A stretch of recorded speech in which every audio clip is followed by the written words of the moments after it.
I'm so excited to be arriving at the QT in Melbourne for the 12th Annual Delicious Produce Awards.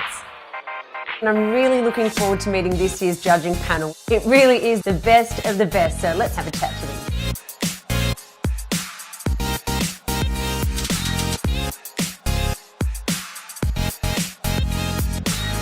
All of the produce that we're using tonight are state finalists. And we're really trying to serve it in as raw a form as possible.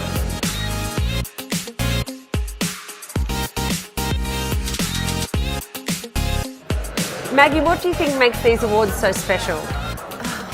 These awards give the producers something to really hold on to.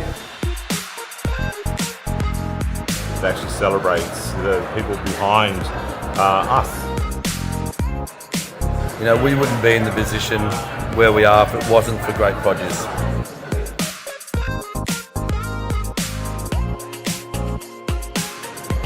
There's something great with a guy who's been working in a field maybe 18 hours a day for the last 20 years, suddenly gets recognised for what he does.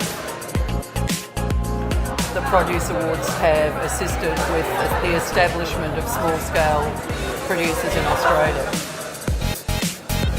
The message is not about them getting any bigger, it's really valuing what they do.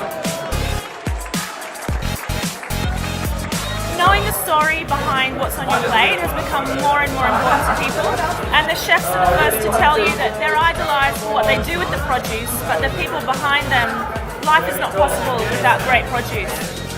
The winner of Producer of the Year, ocean-grown green lip abalone.